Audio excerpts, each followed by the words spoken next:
नमस्कार, नवतेज टीवी में आप सभी का स्वागत है। मैं हूं आपके साथ प्रियंका तिवारी। खबरों को विस्तार से जानेंगे। चित्तौड़गढ़ दौरे पर रहे राजस्थान सरकार में कैबिनेट मंत्री झाबर सिंह खर्रा ने कहा कि प्रदेश बीजेपी में लोकसभा चुनाव में टिकट बंटवारे को लेकर किसी भी प्रकार की नाराजगी नहीं है। उन्होंने कहा कि बीजेपी विश्व की सबसे बड़ी पार्टी है और छोटी मोटी नाराजगी चलती रहती है।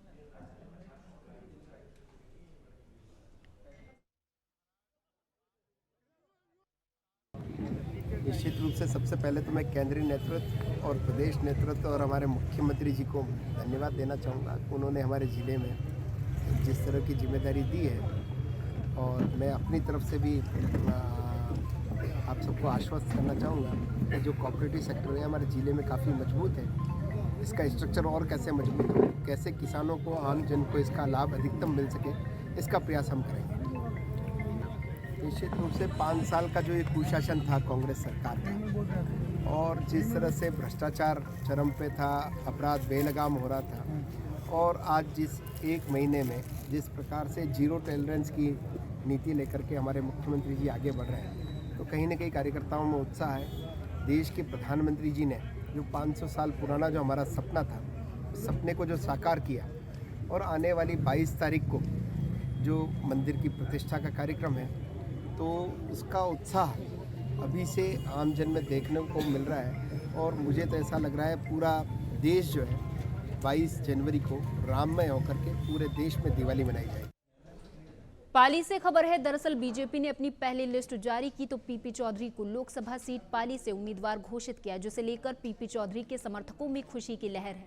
दरअसल वर्तमान पाली सांसद पीपी चौधरी को जब तीसरी बार भी लोकसभा सीट पाली से उम्मीदवार घोषित किया गया तो पाली पहुंचे पीपी चौधरी का नगरवासियों और बीजेपी कार्यकर्ताओं ने भव्य स्वागत किया। इस दौरान बीजेपी के वरिष्ठ पदाधिकारियों ने माला साफा पहनाकर सांसद पीपी चौधरी को बधाई भी दी है। क्या कहेंगे? देखिए, ऐसा है कि भाजपा का तीसरी बार टिकट जो है, एक जनता का प्यार, कार्यकर्ताओं का प्यार, कार्यकर्ताओं का विश्वास, भरोसा, और कार्यकर्ताओं का, आम जन का आशीर्वाद का ये परिणाम है। और जिस हिसाब से हमारे प्रधानमंत्री मोदी जी एक राष्ट्रभक्त और अंत्योदय समर्पित, समाज के अंतिम छोर पे जो व्यक्ति बैठा है उसके कल्याण के लिए और भारत को विकसित करने के लिए, तो आम जन, चाहे पाली लोकसभा क्षेत्र हो, चाहे राजस्थान हो, चाहे पूरा देश हो, आज आम जन भारत को विकसित देश देखना चाहते हैं। और जो 10 सालों में, चाहे पाली लोकसभा क्षेत्र हो और चाहे राजस्थान हो, चाहे पूरे राष्ट्र हो, जिस हिसाब से विकास हुए हैं, वो अपने आप में एक कीर्तिमान। यूपी के सिद्धार्थनगर जिले के सदर थाने में बाल मित्र केंद्र का उद्घाटन किया गया। इसका मुख्य उद्देश्य नाबालिग बच्चों के प्रति बढ़ते यौन अपराधों में कमी लाने और बच्चों को इसके लिए जागरूक करना है। उद्घाटन कार्यक्रम में सिद्धार्थ यूनिवर्सिटी के कुलपति विजय बहादुर श्रीवास्तव बतौर मुख्य अतिथि मौजूद रहे। बता दें, ये अभियान 18 साल से कम उम्र के बच्चों को काफी लाभदायक है। इसके माध्यम से छात्राओं को सेल्फ डिफेंस की ट्रेनिंग भी दी गई है।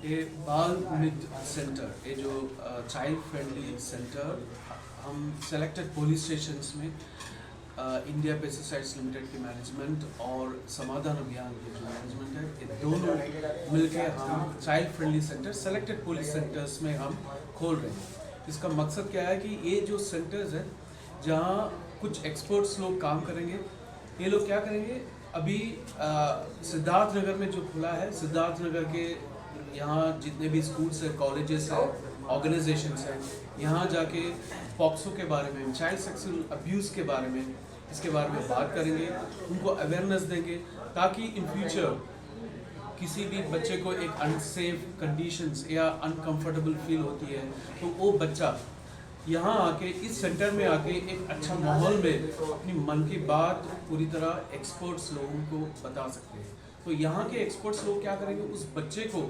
ऐसा मदद करेंगे ताकि वो ये फील ना हो कि एक गिल्टी फीलिंग ना हो, उस बच्चे को ये फीलिंग देंगे कि आगे ज़िंदगी है, ज़िंदगी ख़त्म नहीं हुआ है। इसके लिए मोटिवेशन करेंगे। साथ ही साथ यहाँ के जो पुलिस के साथ मिलजुल के उस बच्चे को जो जस्टिस मिलना है वो देने के लिए भी पूरा अलवर से खबर है, जहां स्वच्छता में अलवर की फजीयत होने के बावजूद भी अलवर शहर की सफाई व्यवस्था सुधर नहीं रही। यहां तक कि शहर भर में कुछ ही जगहों पर ऐसे पॉइंट बनाए गए हैं जहां हमेशा कचरा सड़ता रहता है। वहीं इसकी बदबू से आसपास की कॉलोनियों के लोगों का कहना है कि हमारा यहां पर रहना बहुत मुश्किल हो गया है। हालांकि खूब शिकायतों के बावजूद भी प्रशासन इसका समाधान नहीं कर रहा, जिसे लेकर वहां की जनता काफी परेशान है। वहीं नगर निगम आयुक्त का इस पर कहना है कि अभी उन्होंने यहां पर न्यू ज्वाइन किया है। इस संबंध में अभी तक उन्हें कोई जानकारी नहीं मिली थी, लेकिन अब जब जानकारी उन्हें मिली है तो जल्द ही इसकी जांच कर इसका समाधान किया जाएगा। देखिए, ये मेरे संज्ञान में लाया गया है। हम इस मामले को देख रहे हैं, कैसे हम कर्मचारियों को रैशनलाइजेशन कर सकते हैं ताकि शहर की सफाई व्यवस्था को उचित तरीके से किया जा सके। इस मामले में यद्यपि ऐसा तो नहीं कि पूरी तरह सफाई नहीं होती, हाँ, कुछ अंदरूनी इलाके हैं जिनमें सफाई की कमी है। इसे हम सफाई कार्मिकों का युक्तियुक्तकरण नियोजन करके और सफाई व्यवस्था को दुरुस्त करने का प्रयास करें। हम बीट में सफाई व्यवस्था को शुरू करेंगे। कुछ रात्रि पारी में भी कार्मिकों का नियोजन किया जाएगा, जिससे जो सुबह जल्दी या रात को देर से कचरा फेंकते हैं उसका निस्तारण सही समय पर किया जा सके। साथ ही जो रेहड़ी पटरी वाले हैं या ठेले वाले हैं जो अनावश्यक कचरा फैलाते हैं उनके विरुद्ध जो जुर्माने की कार्रवाई। राजसमंद से खबर है, अगर आपके पास गुड्स और व्यावसायिक वाहन है तो ये खबर आपके लिए जरूरी है। दरअसल डीटीओ डॉक्टर कल्पना ने बताया कि वाहनों को सड़क पर चलाने के लिए सालाना टैक्स जमा करवाना होता है, लेकिन कई भारी वाहन मालिकों के द्वारा टैक्स बकाया चल रहा है। ऐसे में परिवहन विभाग ने मार्च महीने में ट्रक वालों को 15 तारीख तक बिना पेनल्टी के ही टैक्स जमा करवाने की छूट दी है। इसके अलावा जो बस मालिक हैं जिनका टैक्स बकाया चल रहा है उन्हें 31 मार्च तक बिना पेनल्टी के जमा करवाने की छूट दी गई है।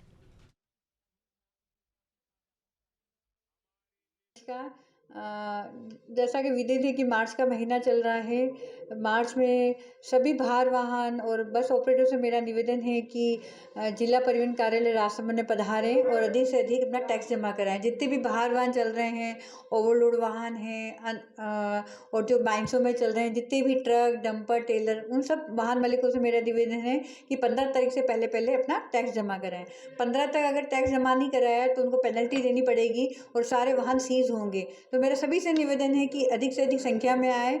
और सरकार ने एमनेस्टी स्कीम भी लागू की गई है ई रवाना वाली, तो ई रवाना में जिनके बहुत सारे चालान बने हुए हैं उन्हें सरकार पेनल्टी में छूट देगी, तो उस स्कीम का फ़ायदा भी लें और अधिक से अधिक संख्या में ऑफिस में आके टैक्स जमा कराएं। सबसे अच्छी बात है, सरकार ने 5,000 से अधिक कैश जो जमा पहले नहीं होता था, लेकिन अब ऑफिस में 5,000 से अधिक वाला कैश भी ऑफिस में जमा हो जाएगा। तो अगर वो लाख रुपए लेके श्रीगंगानगर जिले में पुलिस ने 2 मार्च को हुई लूट की 2 वारदातों का पर्दाफाश करते हुए 3 आरोपियों को गिरफ्तार कर लिया है। पुलिस ने उनके पास से चोरी की गई बाइकों को बरामद किया है। वहीं आरोपियों ने पुलिस के सामने अपना जुर्म कबूल कर लिया है और पुलिस अब आगे की कार्रवाई में जुट गई है।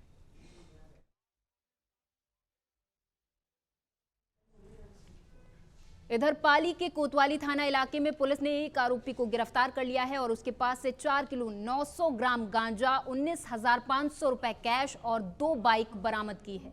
वहीं पुलिस अब आरोपियों से पूछताछ कर रही है।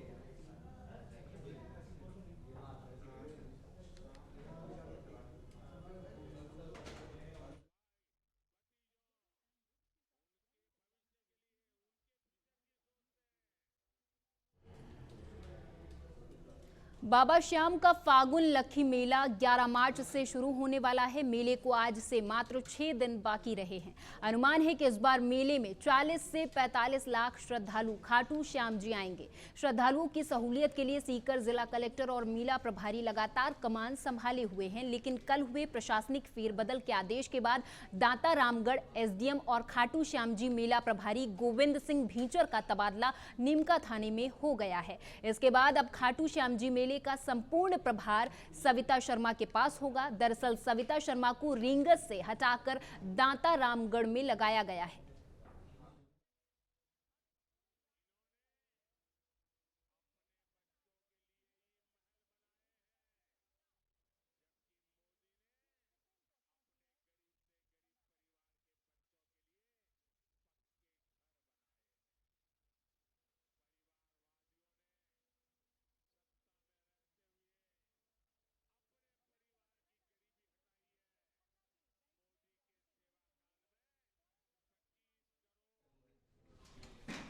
अगली खबर रावत भाटा से है। दरअसल परमाणु बिजली घर के 7 और 8 इकाई के डीआर के श्रमिकों ने टेंडर इंचार्ज को धमकी भरे फोन कॉल्स मिलने पर कार्रवाई को लेकर उपखंड अधिकारी को ज्ञापन सौंपा है। इस दौरान उनका कहना था कि लड़कों की संख्या पूरी है, लेकिन फिर भी लड़कों की संख्या बढ़ाने को कहा जा रहा है और तो और इसे लेकर टेंडर इंचार्ज को धमकी भरे फोन भी किए जा रहे। इस पर क्या और कुछ कहा श्रमिकों ने, आइए सुनाते हैं।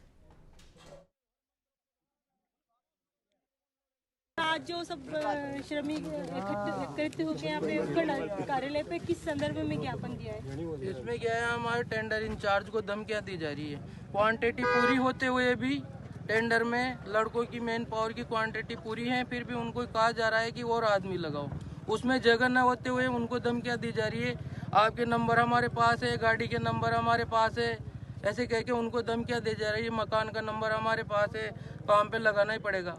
अच्छा, कौन दे रहा है इस तरह के? नंबर लिखा रहे मैडम, नंबर लिखा रहे। अच्छा, तो नाम कुछ पता है आपको? नहीं है मैडम, नया नंबर ही अच्छा, तो क्या कुछ कह रहे हैं आपसे वो इस नंबर से फोन करके? कि हमारे बंदों को रखा जाए। इसमें क्वांटिटी पूरी होते हुए भी फिर भी धमकियां। अच्छा, जो लोग लगे हुए हैं उनको हटा करके और ये जो आप सेल से एग्रीमेंट हुआ है कि अगर 7 दिन में धमकियां बंद नहीं हुई ना तो हम आपके टेंडर को क्लोज कर देंगे। मैडम 300 आदमी इस टेंडर में सारे के सारे रोजगार छिन जाएगा। डिपार्टमेंट ने ये बोला अगर ये जो टेंडर इंचार्ज को धमकियां ना बंद नहीं हुई तो एक तरीके से इस टेंडर को हम बंद कर देंगे। और अगर ये 300 आदमियों का टेंडर चलता रहेगा तो भ्रष्टाचार कम होगा। अगर ये टेंडर सफल हुआ तो एनपीसीएल में आगे भी मेगा टेंडर इसमें कोई इस टेंडर में सब वर्किंग है। इस टेंडर में कोई कैटेगरी नहीं है। इसमें बेलदार से लेकर बीटेक तक आदमी है और इसमें कोई वसूली नहीं है, भ्रष्टाचार नहीं है। इसमें मतलब टेंडर इंचार्ज खुद अपने दम पर टेंडर चला रहा है। अच्छा, तो कौन सी कंपनी? स्नेप्रा कंपनी है जिसके टेंडर इंचार्ज है आर यादव जी। उनको फोन करके बार बार ये धमकी दी जा रही है। अच्छा, आर यादव जी को धमकी आ रही है? हाँ, धमकी आ रही है और वो अपने दम पर टेंडर चला रहे हैं, 300 आदमियों को चला रहे हैं। अच्छा, तो आप जो आए एकत्रित, क्या कुछ चाहते हो आप इसमें? हम ये चाहते हैं कि उनको धमकी नहीं मिले और ये 300 आदमी बेरोजगार नहीं होए।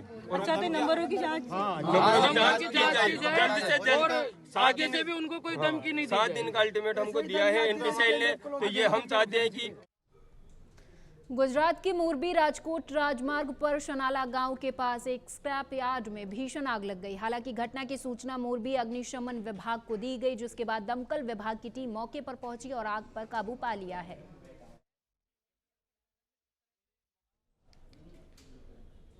इधर झालावाड़ के झालरापाटन के सुनील तिराहे स्थित पत्थर की फैक्ट्री के पानी के टैंक में मजदूर की संदिग्ध अवस्था में शव बरामद हुआ है, जिसके बाद इलाके भर में सनसनी फैल गई। पुलिस ने हालांकि शव को झालावाड़ अस्पताल में मोर्चरी में पोस्टमार्टम के लिए भिजवा दिया है और अब पुलिस मामले की जांच में जुट गई है। थाने पे जब टेलीफोन सूचना मिली हॉस्पिटल से, भाई एक आदमी मृतक अवस्था में हॉस्पिटल में इलाज तो लाया था, जो पानी में डूबने से उसकी मृत्यु हो चुकी है। ठीक है, तो इसकी कार्रवाई तो पहुंचे। इस सूचना पर मैं थाना झालरापाटन से सैटेलाइट हॉस्पिटल झालरापाटन पहुंचा, जहां पर मृतक राम किशन सुनो मांगीलाल की लाश पोस्टमार्टम कराया रखी हुई थी, जिसको मृत घोषित डॉक्टर द्वारा किया जा चुका था, जिसको पोस्टमार्टम अग्रिम कार्रवाई हेतु SRGH झालावाड़ लेकर आए थे, जिसका यहाँ पे पोस्टमार्टम करवाया गया। इधर यूपी के देवरिया में लोकसभा चुनाव को लेकर टिकट की दावेदारी तेज हो गई है। सैथवार मल्ल महासभा के राष्ट्रीय अध्यक्ष गंगा सिंह सैथवार ने सभी राजनीतिक पार्टियों से अपने समाज के लोगों को टिकट देने की मांग की है। उन्होंने कहा कि गोरखपुर मंडल में बीजेपी ने अपने प्रत्याशियों की पहली सूची जारी की, लेकिन उसमें हमारे समाज से किसी को टिकट नहीं दिया गया, जिससे हमारे समाज के लोग अपने आप को ठगा हुआ महसूस कर रहे हैं। उन्होंने कहा कि बीजेपी देवरिया सदर से हमारे समाज के व्यक्ति को टिकट दें और अगर बीजेपी यहां से सैथवार मल्ल महासभा को टिकट नहीं देती है तो गोरखपुर मंडल में हम बीजेपी का खाता नहीं खुलने देंगे।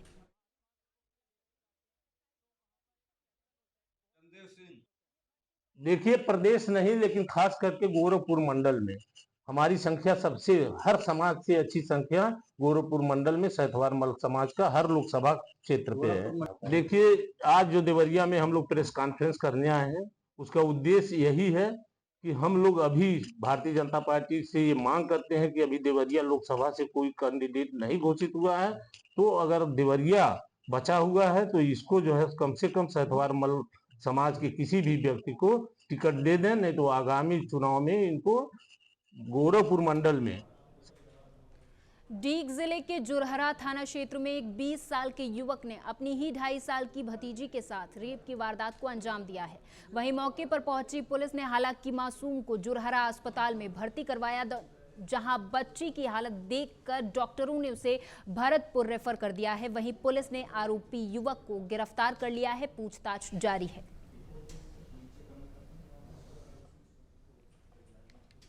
सहारनपुर एसएसपी विपिन ताड़ा के निर्देशन में आगामी लोकसभा निर्वाचन 2024 को ध्यान में रखते हुए कानून और शांति व्यवस्था बनाए रखने के लिए जनपदीय पुलिस की तरफ से लगातार कड़ी कार्रवाई की जा रही है, जिसके तहत पुलिस ने कार्रवाई करते हुए कई आरोपियों के घर पर नोटिस चस्पा कर दिया है और कार्रवाई जारी है। इधर अलीगढ़ के थाना लोधा इलाके के बड़ा गांव बर्थडे पार्टी में नशे के दौरान 2 दोस्तों में विवाद हो गया, जिसमें एक दोस्त ने दूसरे दोस्त को गोली मार दी। वहीं सूचना पर पहुंची पुलिस ने हालांकि घायल युवक को एएमयू के जवाहरलाल नेहरू मेडिकल कॉलेज में भर्ती करवा दिया, जहां डॉक्टरों के द्वारा उसका उपचार किया जा रहा है। वहीं पुलिस ने मामला दर्ज करते हुए आरोपी युवक की तलाश शुरू कर दी है। क्षेत्राधिकारी गवाना एक प्रकरण से अवगत करा दूं कि आज देर रात थाना लोधा क्षेत्र में एक व्यक्ति को गोली लगने की सूचना प्राप्त हुई, जिसपे तत्काल मौके पे थाना पुलिस पहुंचकर उस व्यक्ति को उपचार हेतु जेएनएमसी मेडिकल रवाना किया। प्रथम दृष्टया इन दोनों व्यक्तियों में किसी बात पे विवाद उत्पन्न हुआ, जिसकी वजह से अभियुक्त द्वारा मजरूब को गोली मारी गई। तहरीर प्राप्त कर मुकदमा पंजीकृत कराया जा रहा है। अभियुक्त की शीघ्र गिरफ्तारी के लिए टीमें गठित कर दी गई हैं और आगे की विधिक कार्रवाई प्रचलित है। लॉ एंड ऑर्डर की कोई समस्या नहीं है। दिल्ली में एनसीपी के दिल्ली कार्यालय में प्रेस वार्ता हुई, जिसमें सुबोध मोहिते पटेल ने कहा कि नॉर्थ ईस्ट के राज्यों में होने वाले चुनाव को लेकर बैठक की गई है, जिसमें नॉर्थ ईस्ट के प्रभारी संजय मौजूद रहे और मीडिया को बताया कि अरुणाचल प्रदेश में 2024 में विधानसभा चुनाव हैं, वहीं देश में लोकसभा चुनाव भी साथ में है और नॉर्थ ईस्ट में एनसीपी पूरे बहुमत के साथ अरुणाचल प्रदेश में चुनाव लड़ेगी।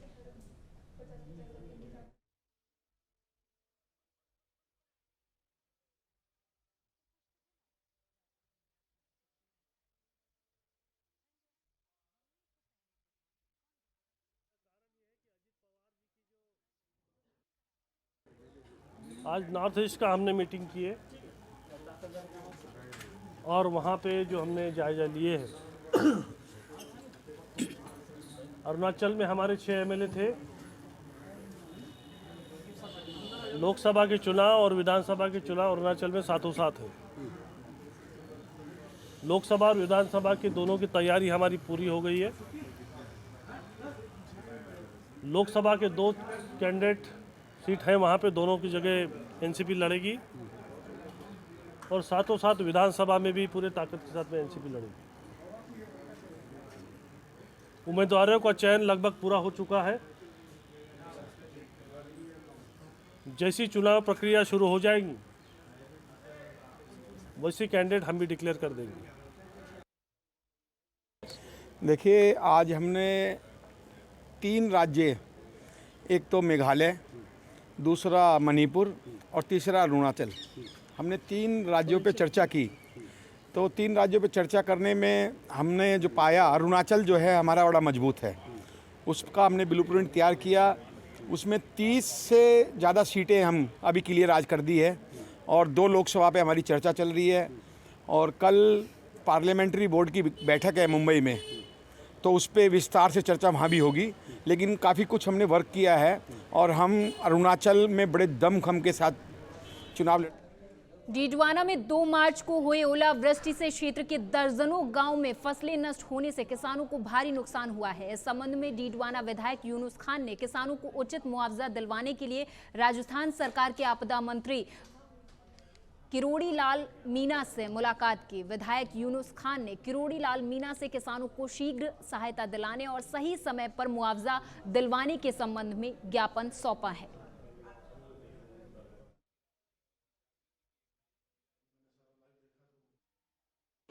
डेढ़वना क्षेत्र में 2 तारीख को भारी ओलावृष्टि के कारण किसानों को 70% से अधिक फसल में नुकसान हुआ, जिसमें विशेष रूप से इसबगोल और सरसों। इसबगोल के एक बूंद छांट लगते ही वो खराब हो जाती है, जबकि इतनी भारी ओलावृष्टि थी। जब किसान कलेक्टर से मिले तो उन्होंने कहा भाई 15% का नुकसान हुआ है, तो किसानों में नाराजगी हुई और किसान वहाँ धरने पर बैठे। इस बात के लिए मैंने माननीय मंत्री जी को, जो आपदा प्रबंधन माननीय मंत्री किरोड़ी लाल जी हैं, उनको ज्ञापन भी दिया है और अवगत भी कराया है कि भाई किसानों की बात को तो सुना जाए और उनका उचित मुआवजा दिलाया जाए। तो उन्होंने जिला कलेक्टर से बात करी है। उम्मीद करते हैं कि भाई दोबारा उनका सर्वे करवा करके और किसानों को उचित। पाली जिला मुख्यालय के शिवाजी नगर की वाटर वर्क्स में बनी पानी की टंकी पूरे तरीके से क्षतिग्रस्त हो चुकी है, जिसके बाद सुरक्षा की दृष्टि से देखते हुए उसे गिराने का कार्य किया गया है। इस टंकी का निर्माण 1971 में हुआ था। जलधारा विभाग के अधिकारी कान सिंह रानावत ने जानकारी देते हुए बताया कि ठेकेदार के माध्यम से शिवाजी नगर क्षेत्र में बनी पानी की टंकी को हटाने का कार्य किया गया, क्योंकि ये टंकी पूरे तरह से खराब हो चुकी थी, जिसे किसी तरह से काम में नहीं लाया जा रहा था। ये जो भी हमारे स्ट्रक्चर सुरक्षा की दृष्टि से असुरक्षित होते हैं, उनको हम गिराने के लिए हम हमारे जो कॉम्पिटेंट अथॉरिटी है उससे अप्रूवल लेके उसके बाद स्वीकृति प्राप्त करके हम उसको गिराते हैं। कब कितनी पुरानी थी टंकी है? ये 1971 में बनी हुई टंकी है और 3 लाख लीटर इसकी क्षमता है। सर, इस टंकी से कितने एरिया में सप्लाई हो रही थी? इस टंकी को चूँकि हमने पहले ही ये लगभग 3 साल पहले हमने इसको अबंडेंट डिक्लेयर कर दिया था और इसके अगेंस्ट में दूसरी टंकी बन गई है और इससे अभी कोई सप्लाई नहीं हो रही थी, सप्लाई बंद थी। पश्चिम बंगाल के संदेशखाली में महिला अत्याचार और उत्पीड़न को लेकर छात्र छात्राओं में भारी आक्रोश है। इसी कड़ी में भीलवाड़ा में अखिल भारतीय विद्यार्थी परिषद ने माणिक्य लाल वर्मा कॉलेज के बाहर टायर जलाकर प्रदर्शन किया। इस दौरान पुलिस बल तैनात रहा। छात्रों ने कहा कि जब जब महिलाओं पर अत्याचार हुआ है तब तब छात्र छात्राओं ने सड़कों पर उतरकर इसका विरोध दर्ज करवाया है। आइए सुनाते हैं नवतेज टीवी की छात्र छात्राओं से क्या बातचीत हुई है। पश्चिम बंगाल में मुख्यमंत्री ममता बनर्जी के खिलाफ आज एबीवीपी ने विरोध अपना दर्ज कराया है। कुछ छात्र हमारे बीच में खड़े हैं, इनसे बातचीत कर लेते हैं।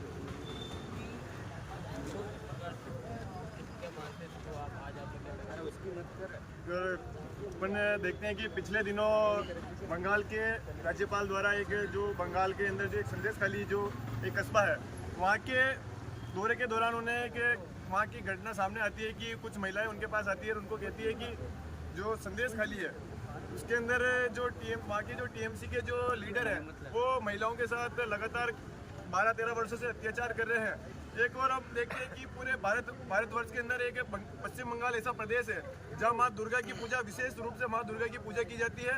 उसी बंगाल के अंदर महिलाओं के खिलाफ टीएमसी के तृणमूल कांग्रेस के जो नेता है वो लगातार अत्याचार कर रहे हैं और उसी के विरोध में आज अखिल भारतीय विद्यार्थी परिषद ने पूरे भारतवर्ष, पूरे देश के अंदर लगभग 500 से अधिक स्थानों पर विरोध प्रदर्शन करा के और जो आरोपी है उनके साथ फास्ट ट्रैक कोर्ट के तहत जल्द से जल्द उनको सजा दिलाने और जो कुछ आरोपी जो बच रहे हैं उनकी तुरंत गिरफ्तारी की मांग को लेकर आज विरोध प्रदर्शन किया और पश्चिम बंगाल और सरकार को चेताया है कि जल्द से जल्द उनको गिरफ्तार कर और फास्ट ट्रैक कोर्ट के माध्यम से उनके ऊपर जल्द से जल्द कार्रवाई कर आरोपियों को फांसी की सजा दे।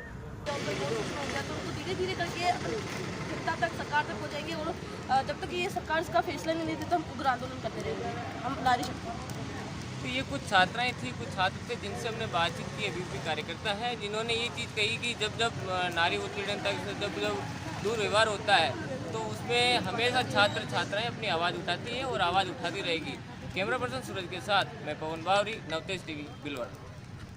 और इसी के साथ इस बुलेटिन में मेरे साथ बस इतना ही। आप देखते रहें नवतेज टीवी। नमस्कार।